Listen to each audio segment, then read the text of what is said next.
১৯৮৫ সালে এসএসসি ব্যাচের শিক্ষার্থীদের ২৮ ডিসেম্বর দিনব্যাপী বন্ধুত্বে ৮৫ ও মিলনমেলা ২০২৫ অনুষ্ঠিত হয়। চাঁপাইনবাবগঞ্জ জেলা প্রতিনিধি মোহাম্মদ সেতাউর রহমানের প্রতিবেদনে।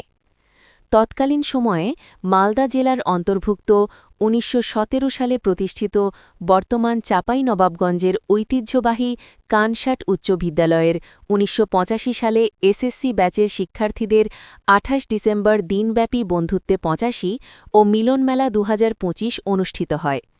কানসাট উচ্চ বিদ্যালয় প্রাঙ্গণে বিদ্যালয়ের অঙ্ক বিষয়ের অবসরপ্রাপ্ত শিক্ষক মোহাম্মদ সৈবুর রহমানের সভাপতিত্বে অনুষ্ঠানে উপস্থিত ছিলেন অবসরপ্রাপ্ত শিক্ষক মোহাম্মদ গুলজার হোসেন, মোহাম্মদ গোলাম মুস্তাফা, শিক্ষক মোহাম্মদ আব্দুল হামিদ, মোহাম্মদ সৈবুর রহমান নতুন এবং কানসাট উচ্চ বিদ্যালয়ের প্রধান শিক্ষক মোহাম্মদ শাহজাহান আলী। বন্ধুত্বে ৮৫ ও মিলনমেলা ২০২৫-এর বন্ধুরা তাদের ব্যক্তিগত পরিচয় তুলে ধরেন। শিক্ষক এবং শিক্ষার্থীদের মাঝে পাঠদান ও পাঠ গ্রহণের কাটান সময়গুলোর আলোচনা উঠে আসে।